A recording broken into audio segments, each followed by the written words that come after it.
We're HIV positive you'll enjoy this episode. I'm Torrin Atkinson. Gay? Don't worry, you can donate blood after 5 frustrating years. I'm Joe Fulgen. A Berlin patient has a marrow escape from AIDS. I'm BJ Allan. Advertisers wish they were this viral. I'm Kevin Leeson, and this is Caustic Soda. HIV, human immunodeficiency virus infection. Right. And AIDS, acquired immune deficiency syndrome. Or a power bar from the mid-'80s. Or something you made with lemons. Lemonade. Lemonade. Got Yes. it. Our guest today is BJ Allan. Hey there. Welcome. Thank you. All Good to be right, here. BJ. Let's get it out of the way. Oh, here it comes. Let's get your bona fides. I have a bachelor's degree in microbiology and a master's degree in genetics. And in between those two, I did a lot of biomedical research. And my first real job was in an HIV research lab. Oh. This would have been, I started in 89. So imagine this as affecting your social life the time you're walking up to somebody you meet. Hi, I work with AIDS. Ah, nice. It was a lonely few years, but fulfilling ones. Right. Well, you may have claimed that you were working with the power bar people. Yeah, it didn't seem to fly so much. I don't think that's the first thing that came to people's mind. I work with AIDS. No, and that's why that power bar ceased to exist. There you go. Did anybody actually scream when you'd say that? I work with AIDS. Ah! And they're just gone like a puff of smoke Not where they were? really, but you could see a little bit of tension. I mean, you'd all explain to them that Right. I'm only encountering this in the course of my job. I know where the infectious agents are. I know how to deal with them. So actually, I'm at far less risk than the general population. Right. I'm also being tested because what we were really trying to do at that point was develop better testing for the virus. So you always need control blood. So, yes, I was bleeding all the time. All over the lab. Nice. So you put blood, sweat, and tears into your work, and it was quite literal at times. Oh, yeah. Because if you need control blood, first of all, you have to round up somebody to take it. I'm not a nurse. I can't, stick myself.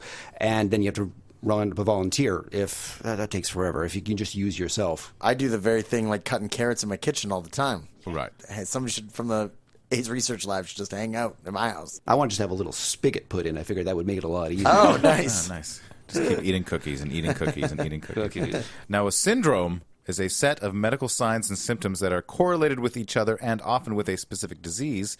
The word comes from the Greek syndromos, place where several roads meet. Literally a running together from syn, meaning with, and dromos, meaning a running course. Oh, okay. And do you know the difference between a sign and a symptom? No. A symptom is something that you feel. I have a stomach ache. Oh, okay. Right. A sign is something that a medical doctor, nurse can see. Right. The fact Right. that your face is purple is a sign. Okay. Your tummy ache is a symptom. So how I feel about Joe is a symptom, and how red my face gets it when I think about him is a sign. There you go. There you go. That you have Joe-itis. I got Joe-itis. The sensitivity, at least, yeah. And of course, pathophobia is a fear of disease. I did not find an AIDS-specific phobia. Though, I mean, if you looked at the time, there are plenty of people who had it. But yeah, I think that's all they would call it was, you have AIDS phobia. Right. AIDS is a spectrum of conditions caused by infection with HIV. Right. Following initial infection, a period of viremia.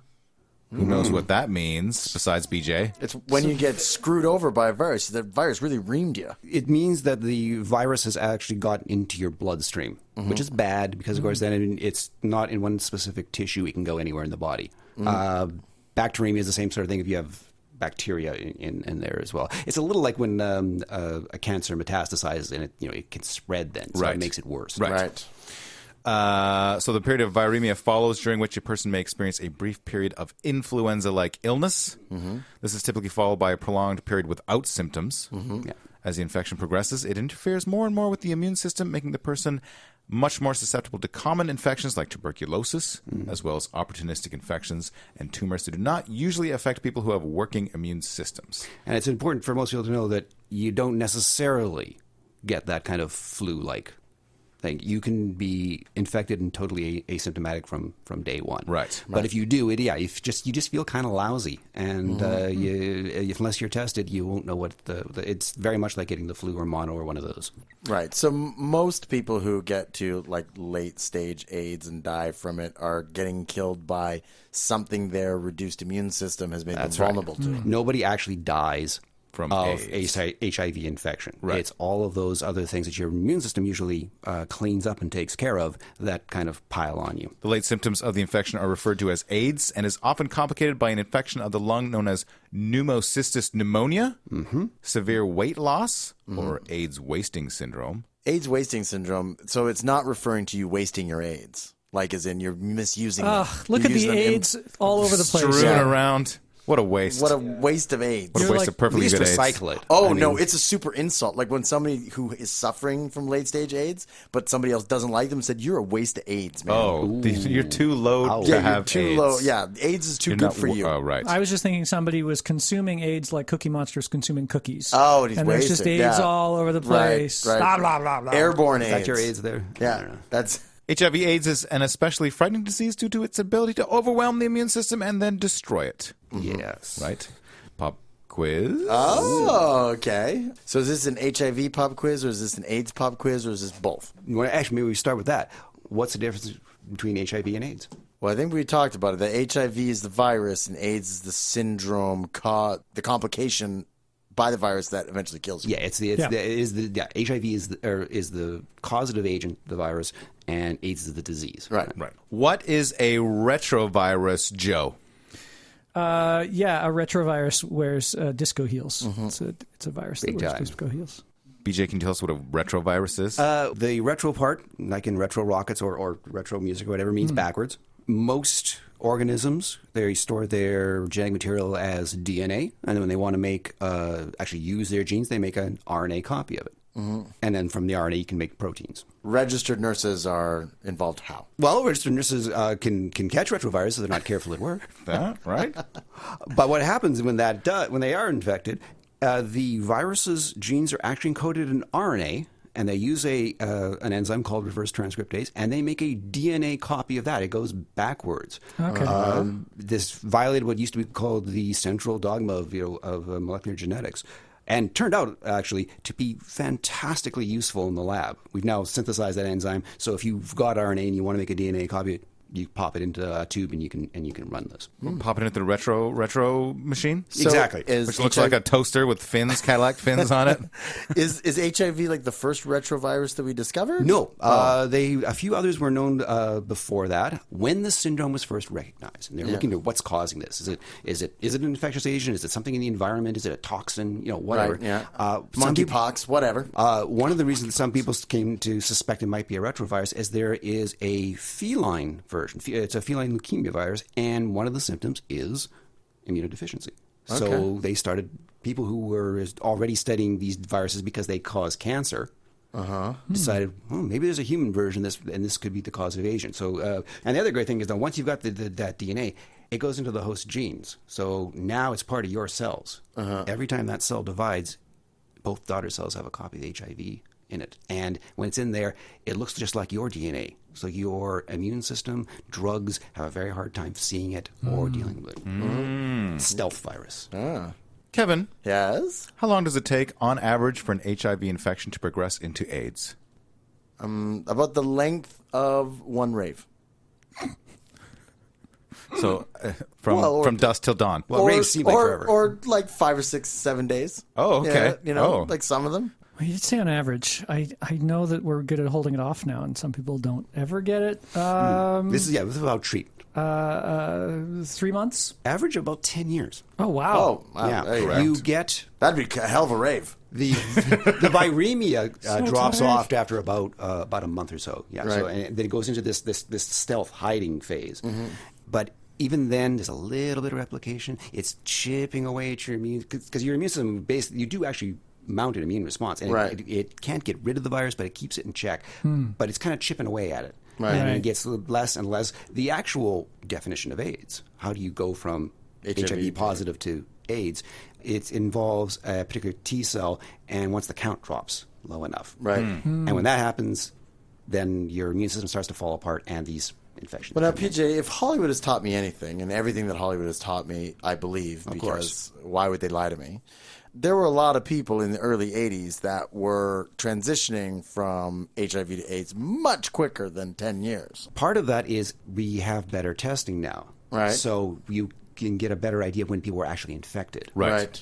There are a lot of factors, your genetics, the state of your immune system, how much virus you're infected with in the first place, like the first load of it.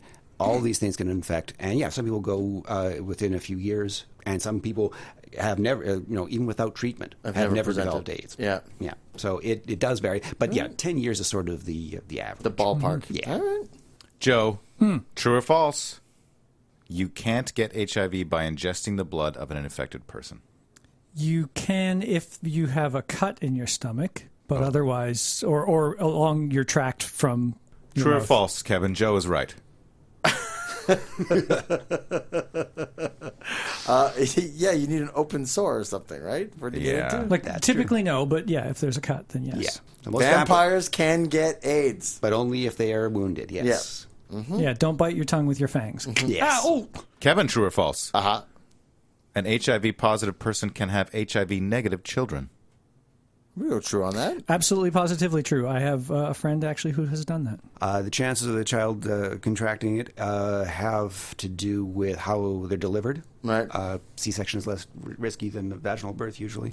Viral load of the mother, and again, your genetics and your immune system. Right. Actually, one of the things why we were trying to develop better testing was you can't use the standard antibody test for newborns, because they don't have any antibodies. What they have is their mother's antibodies. Oh, they only have And bodies.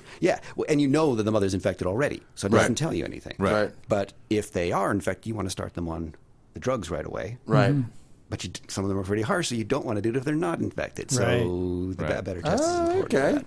Wow, who knew? Science actually does some good. We try. Not me. I've only ever seen giant robots that destroy cities. We also do evil on the weekends. I mean, got to have some fun. Yeah.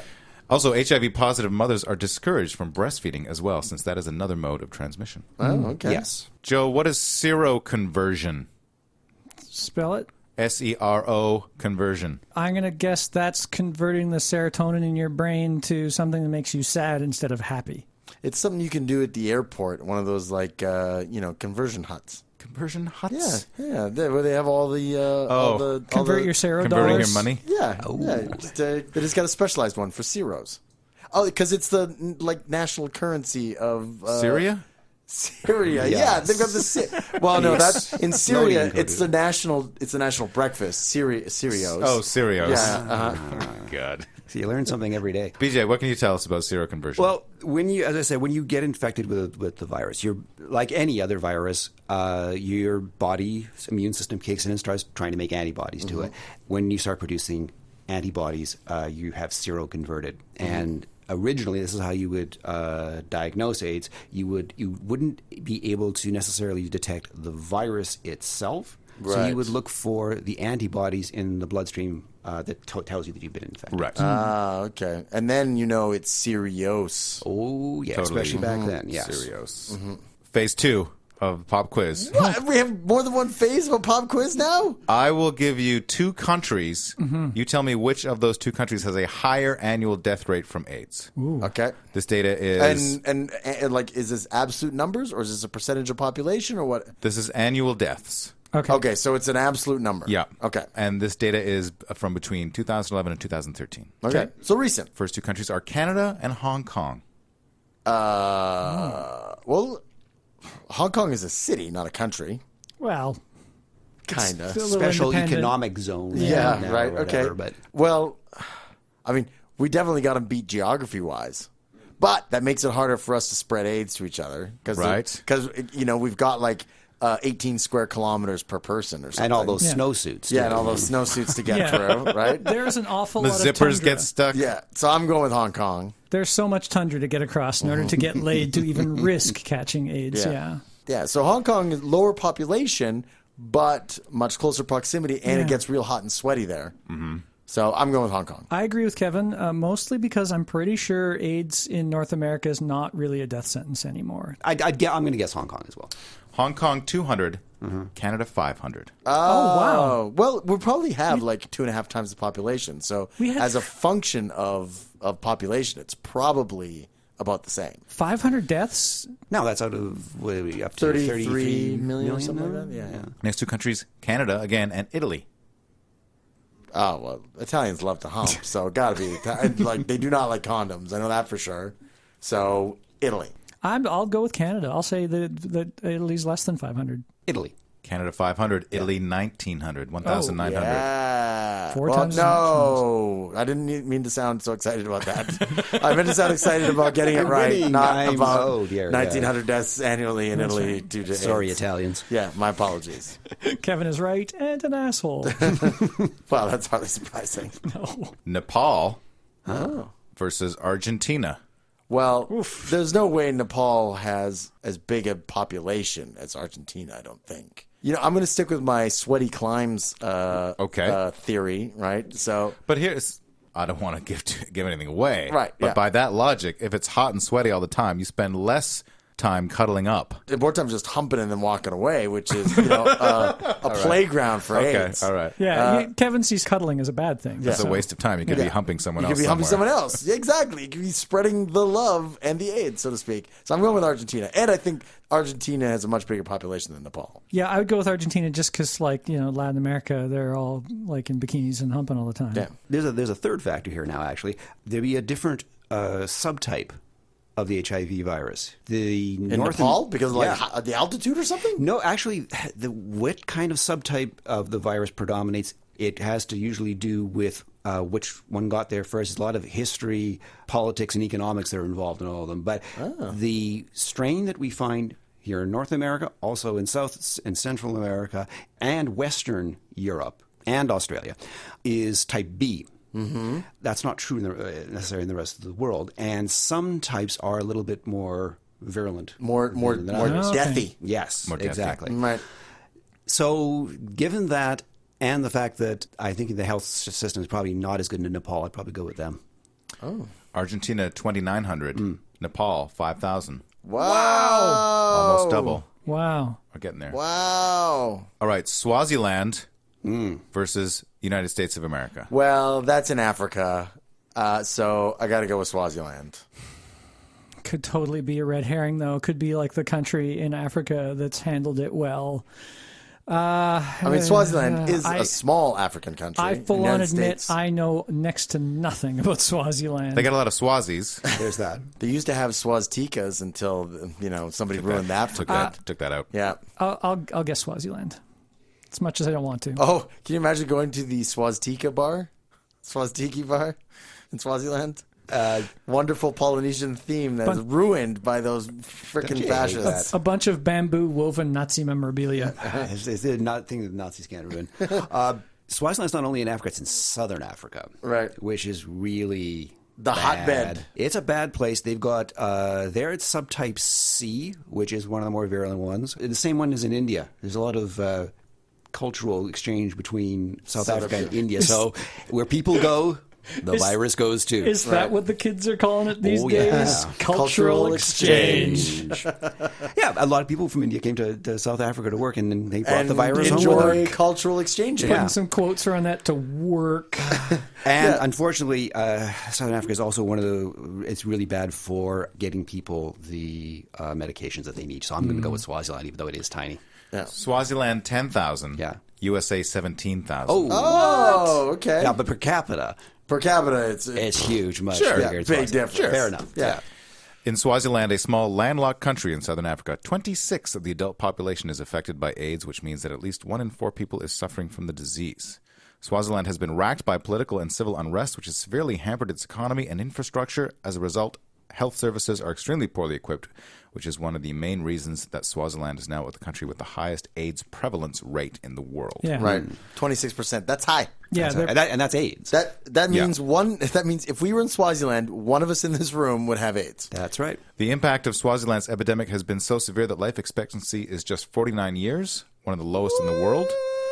Demographers fear... Wait, some of us in this room are almost like the life expectancy of Swazilanders. My birthday yesterday, I wouldn't have made it through that one. Dude. Demographers fear that the long-term survival of Swaziland as a country will be seriously threatened if the spread of HIV is not halted. Yeah. It'll just sink under the waves. Oh, it'll go Atlantis. Yeah. All right, okay. Got it. Even though you started out by calling it landlocked. Well, country is really just something humans decide on. So yeah. if everybody dies, it'll still be land. It'll just be that place. Africa, most of the countries are just lines on a map that Europeans drew anyway. Yeah. You know, the people there... there's tribal things there's and blah, blah, ethnics blah. and language. And So here's the question. If Swaziland becomes entirely unpopulated as a result of AIDS, will that They help will or- rename it. Oh, don't get started. Africa. The biggest trouble trying to follow the history of AIDS in Africa is that the countries' names keep changing. But will that help or hurt its property values? It's like only one owner before, right? Hardly That's used. usually a good thing on the real estate market. maybe. But The demand's going to be pretty low. when somebody like dies in the living room, that hurts property value. Right. Haunted, because you're Yes. haunted by AIDS Now, victims. this is going to be super Detroit. We're talking about really high availability. Look at all this land because everybody's dead, and very low demand. Yeah. Right. So high availability, low demand, low price. The people that are, because of the way the disease is being spread, it's the young people are getting it. So Right. that the most productive parts of their lives, and they're contributing to the society and the economy and everything, they're getting sick and dying. You know, we tend to think of AIDS as a disease of homosexuals, IV drug users. Most of the diseases in Africa, and it's all spread by heterosexual contact there. You know, and it's destroying entire generations. Last one. Yeah. South Africa Ooh. versus Nigeria. Oh, which one is more populous? I think South Africa is, but Nigeria is one of the most populous African nations, but South Africa's up there too. I know there's a lot. I remember reading about Nigeria and thinking to myself, wow, there's a lot more people in Nigeria than I thought. Maybe there's not so many now. I'm going to go with South Africa just because it's got South in the name, and BJ said, you know, Southern Africa is a dangerous place to be in. Things are going Nigeria is kind of central. I gotta go with Nigeria because I feel that South Africa is slightly more developed and might have better medical facilities. Yeah, well, I don't know, because Nigeria is, for Africa, it was one of the wealthier countries there. South Africa is not bad, though it's badly split. I mean, the income Right. inequality there is still huge. Yeah, I mean, you've got those Yeah. like giant slum cities, right? Yeah. Exactly. I'm guessing. I'm going to say South Africa. South Africa, 200,000. Nigeria, 210,000. Oh, so it is close. It is close. So this is 1 year it's South Africa, and the other year it's Nigeria, and Could very well be. back and forth. And it depends where you are. Yeah. I was listening to a doctor who works. They were setting up a clinic in Zulu-Natal, part of South Africa. Yep. They had a clinic there, and half of the women coming in for prenatal care were HIV positive. Right. That's 50%. Yeah. That's insane. Crazy. The country with the fourth highest percentage of population affected by AIDS is South Africa. Here, even though 18% of the population has been affected by the epidemic, the number of people living with the disease is more than 5.7 million, which makes South Africa the country with the largest number of people affected by AIDS. Wow. They were talking about houses there. Your typical house in there, it's a one room. 10 people are living in them. Yeah. There, 6 of them are kids, and 3 of them are HIV orphans. Crazy. And now, these messages. Guys, help! Can you hear me? I hear you in my headphones, but I don't see you, Torin. Where are you? I was just sitting at my computer smashing random buttons on my keyboard, and somehow I got stuck on the internet. How do you know you're in the internet? Oh God! There's a maze, and the walls are all just wireframes.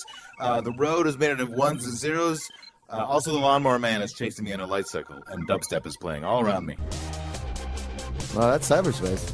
How do I get out of here? See if you can find a node to jump to CausticGear.com. We control that site. Oh, okay. I see a bunch of giant doors with 8-bit keyholes. Let me just swim through this waterfall of algorithms. Here we go, CausticGear.com. Oh, it says enter password. Oh, let me give that to you. I got it, Joe. Ah, that did it. The gate is opening. Oh my goodness. Look at all this great stuff in here.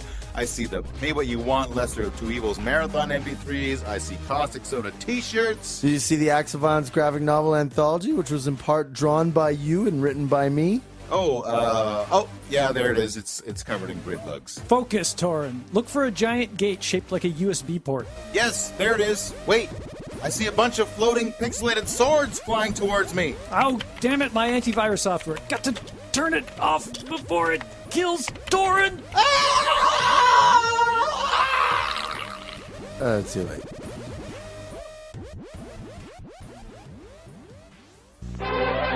We now return with the Super Friends. There's two types of HIV. There's HIV-1 and HIV-2. Right. Every person you know that's ever been infected with HIV has gotten HIV-1. HIV-2 never really got out of Africa. But is it still in Africa? It is, but oddly enough, for reasons we can talk about, it might actually be going extinct. Okay. Yeah, it's not. The short answer: it's not as infectious as HIV-1. So And it's not doing that. So it's going extinct because it's not as infectious. So it's hard Exactly, to spread. and now that we know to look for it, and Yeah. you can have interventions. Yeah, Okay. HIV-1 is divided into 4 subtypes. Then. Okay. All right, these are based A, on B, C, and D. Actually, no. Oh. That's what the question is. The first type is type M. So, Kevin, what does M stand for? The first type is type M. Yep. This is blowing my mind. Megatron. Type Megatron. I'm going to say mobile. I was going to say Magneto because of House of M. Yeah, right. So I think There's supervillains involved here. I think I'll change it, and I'm now, for no reason at all, going to think that for some reason the molecule is shaped like an M. Oh, that's good. Actually, M is for Maine. This one causes more than 99%. Oh, okay. Of the HIV. So again, strain- anybody that you've got, that's been HIV positive has HIV-1 type M. 99% of the population. Yeah. And then that one's divided into A, B, C, and No, D? no. We'll get to that. But we also The discovered suspense is killing me. We discovered 3 Or other- the AIDS, one of the other. Yeah, we discovered 3 other kinds though. There is the next one was type O. What do you think O stands for? Other. There's Maine and there's other. Well, this is easy. It's like type, oh, you've got a different one. Type, oh my goodness, I don't want this variety. Yeah. Type Gordon? O is for oneromantic, meaning it's the dream AIDS. Ooh. Joe's closest. It's outlier. Outlier. It was the ones that there's only a few tens of thousands of people that have this. Again, So it was the all one given in Africa. It was the one given to you by Malcolm Gladwell. Actually, it's the one that is given to Because he's an you outlier. by. That's one of his things. He talks Gorilla. about outliers. You got the G right. Yeah. All the other ones, as far as we can tell, HIV is a zoonosis. It came from animals. We know it came from chimpanzees. Right. They just in the last few months published a paper, Wow. I think it's PNAS, saying that type O actually came to humans from gorillas. Though it looks like you go a bit farther back, the gorillas might have got it from chimps. Oh, okay. All right. Sure. So, What happens in the jungle stays in Is the the jungle. Oh, yeah. Until it doesn't. Yeah. And Until then, it comes to humans. then there's the smaller, very small ones. There is type N. This Torrin, what does this N stand for? Not really AIDS. Another.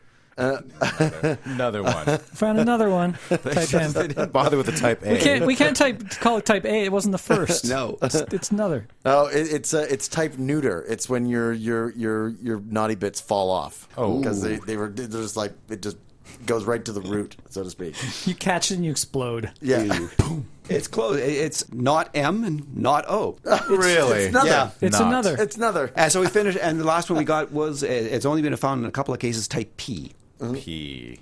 That's what it stands for. Perhaps it's the fourth one we found. Perhaps this is another one. These are not cleverly Possibly. named. Yeah. Possibly the fourth one. It's actually, but it's probably, since we had M, N, and O, they decided, well, let's start using the alphabet. I mean, we might as well now. Oh, God. We've come this far. This is the problem when you make the stuff up as you go along. P stands for problematic. Yeah. P stands for we fucking suck at naming things.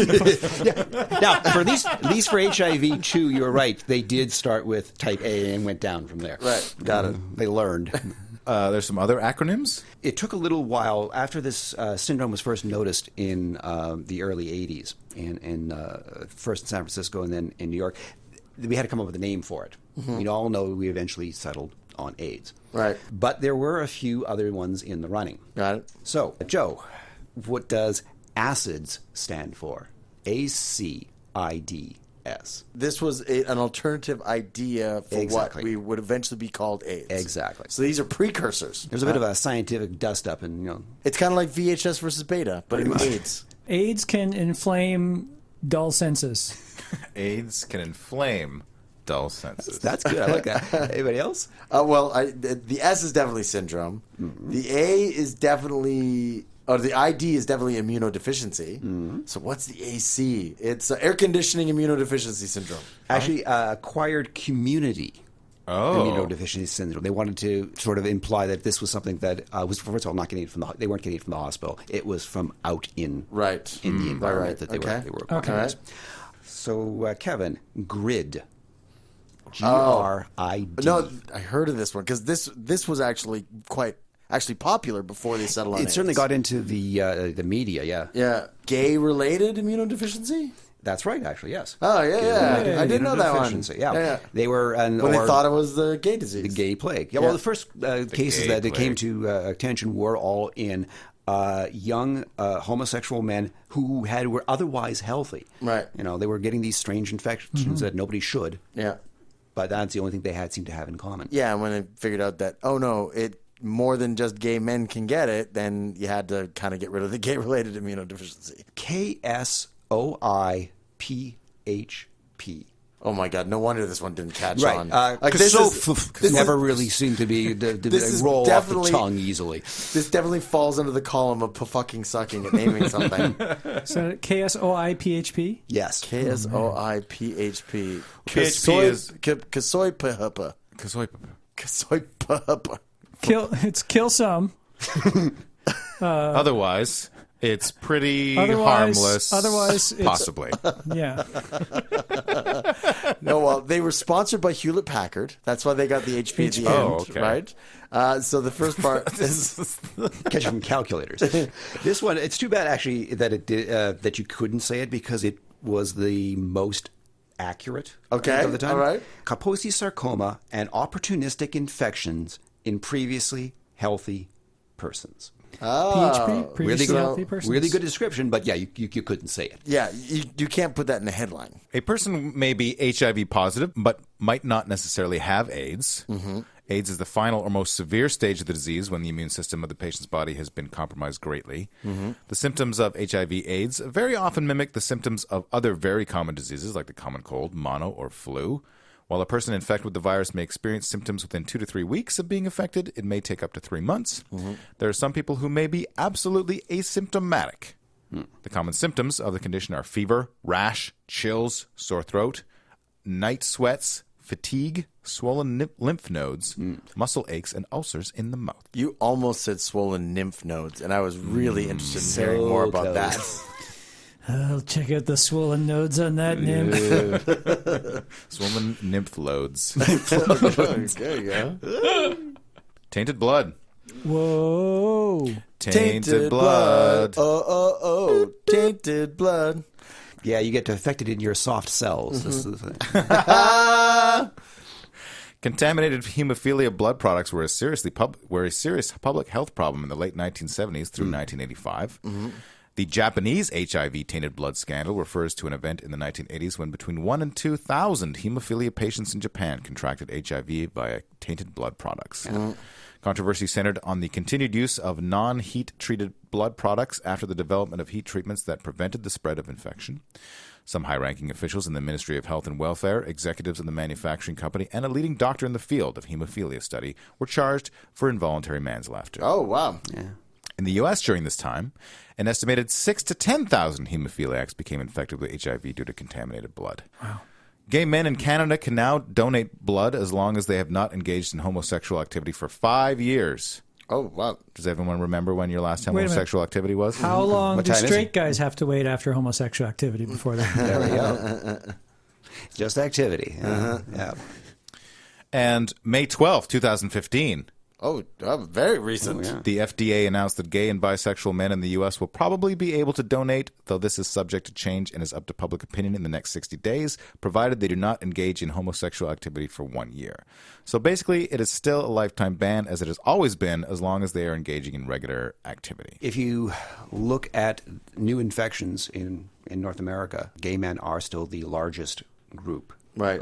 It's predominantly... Followed by IV drug users, heterosexuals that have unsafe sex. Those are about the same proportion as IV drug users. Yeah. Okay. Well, because there's a lot of heterosexual activity. What out there, you're saying is yeah. heterosexual sex is just as dangerous as IV drug use for the spread of HIV. Well, that's numbers. So actually, IV drug use is more dangerous because of that bit about how much virus are you being exposed to. Okay, yeah. The reason that this was so awful for hemophiliacs was that because they were getting blood transfusions, they were getting Massive. huge right straight into your bloodstream. Right. So that is basically the worst way to get AIDS. Often their progression to AIDS from infection is a lot faster than others because of that. So you had the 4 H's back then, right? You had homosexuals, Hemophiliacs. Horses. heroin, so IV drug Yeah. users, and Haitians, of course. Haitians. Yes, and those and especially Or- those are the people that were infected. Or a hemophiliac, homosexual, heroin-using Haitian. There are some crossovers. Now, you look at it today, though, the hemophiliac thing has basically gone away. Yeah. Because we better testing. HIV is a very fragile virus, actually. Right. It's not like a cold virus. You put a cold virus down on a counter, and it'll just sit there and look at you. You know, because it's got this membrane around it from the host. It doesn't take much to destroy, which is why it has to. It can't be. You can't sneeze. Right. On it. You can't It has to be. sneeze it, It has to be passed through bodily fluids, and better yet, with the virus in an infected cell. Right. So that it acts like a little spaceship to get it over to Right. your Right. host. Fantastic voyage. Yeah, yeah, exactly. Because if you heat the blood a bit, especially if you're producing just plasma, you take you heat it a little bit, and that should kill the virus. Just keep it underneath the lamps where your French fries sit. Exactly. Right. Exactly. And yeah, the problem with so for hemophiliacs, to get enough clotting factor, they would pool this from like many units of blood. Right. So all it takes is one of them to be infected, and Right. you've got a contaminated lot, Right. and then it gets right to the Right. arms. The blood services here are kind of like the Russians. They're paranoid, but if you look at their history, there's a reason for it. The Japanese scandal, there was also, if you remember, the scandal here in Canada led to the Krieger inquiry, and the dismantling of the blood donor and distribution system of the Canadian Red Cross. Right. When I was a kid, when I first started donating blood, it was to the Red Cross. But now it's the Canadian Blood Blood Services, Right. an organization that was founded, and they had to pay millions in compensation for infecting people with both HIV and hepatitis C.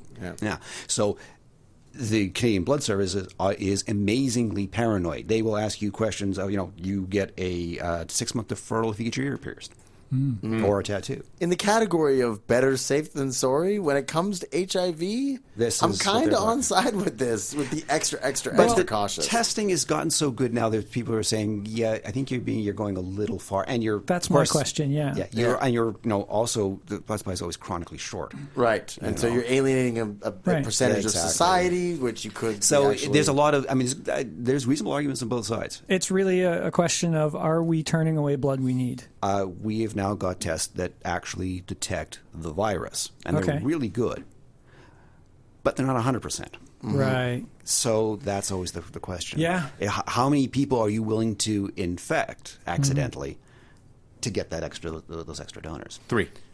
There we go. Now is we enough. know. Wow. Yep. Torrin had a number. You heard it here chambered. first, folks. Yeah, precisely.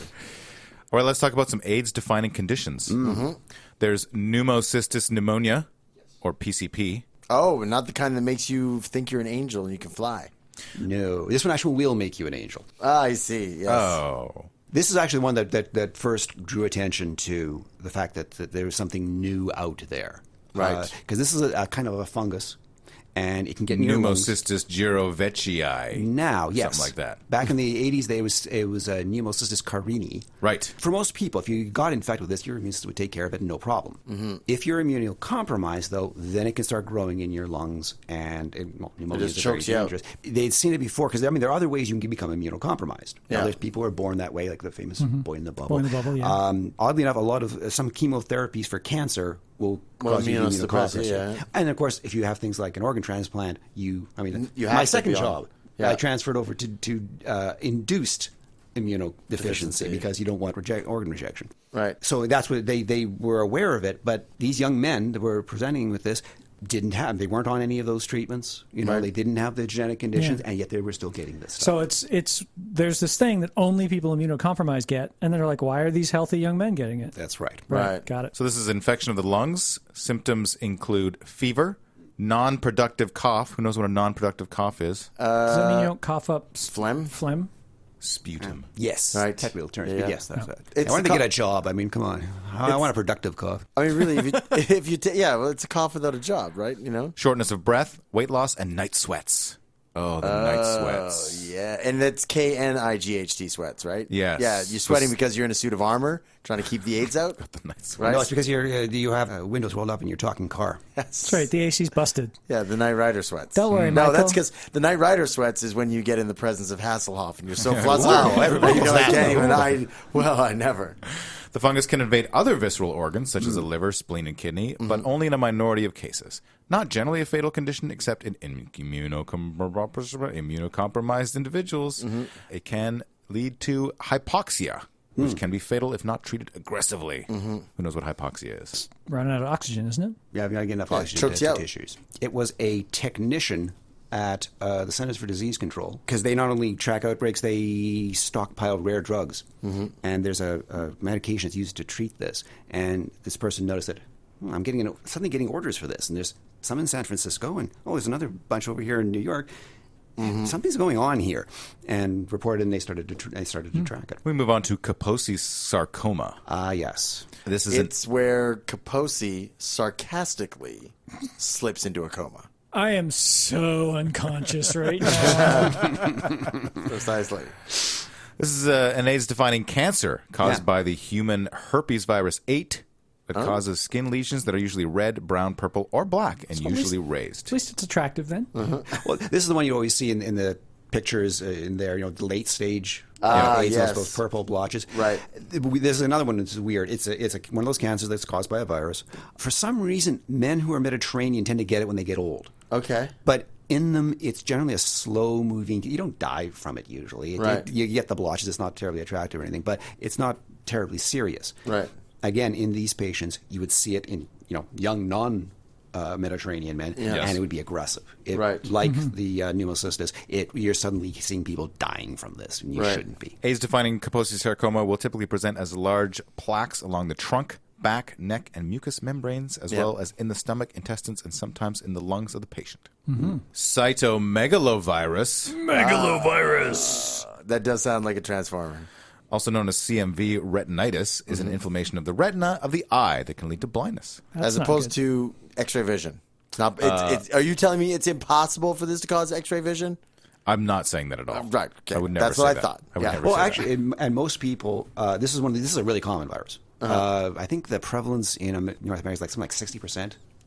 I mean, a couple of us have probably got it, but it usually doesn't cause any symptoms. Again, unless you're immunocompromised. Right. And now it can actually Make you blind blind. you. Cryptococcosis? Oh, this has got something to do with Superman. This is Superman's penis. Superman's penis. Yes. Cryptococcus. Isn't this- Isn't that where his dog has it? No, his sister saw his penis. Oh. Cryptocock. Oh, sis! This is a widely distributed fungal disease found in the soil and in immunosuppressed individuals, can cause a disseminated illness that may present with headache, fever, cough, and blurred vision, and progresses to either severe lung infection or meningitis. Cryptococcosis is more common in Africa than in Europe or North America, and is the second most common opportunistic infection in Africa. Fungal in general, yeah. So you get cryptococcus, you can get pneumocystis, you get candidiasis. You have, that's the one. The other thing you used to see in AIDS patients in the picture, they'd have the purple blotches and this white slimy stuff in their mouth and on their tongues. That's also it's a yeast. That's a yeast. It's also a fungal infection. Again, that you don't generally see unless you're immunocompromised. Right. And, of course, toxoplasmosis. Everybody's favorite parasite. Parasitic protozoan, Yeah. Toxoplasma gondii, that causes a swelling of the brain, encephalitis, or the eye infection, toxoplasmic chorioretinitis. Basically, the most successful parasite in the world. There's almost all animals get this thing, and if you're not a rat or a cat, it just generally sits there and doesn't do much. Right. Again, because your immune system keeps in check. If it doesn't, then it can actually cause lesions in the brain. Well, this was featured in the movie Trainspotting, one of my all-time favorite movies, one of the movies that we've talked about in many, many, many different episodes in the course of our Caustic Soda adventures. Yes. Kevin McKidd's character buys a kitten to win his girlfriend back. And when she rejects him and the kitten, and he's floundering from HIV, and he just lets it shit all over the apartment and gives them toxoplasmosis. And that's what does him in. There are treatments for it. But yeah, because it's though it can get into your brain tissue. It is one of the, hard to get that treatment when you're depressed and strung out on heroin in your apartment for a month at a time. Yeah, and if you love cats, well, yeah, of course. Tune in next week for the exciting conclusion to this episode of Caustic Soda.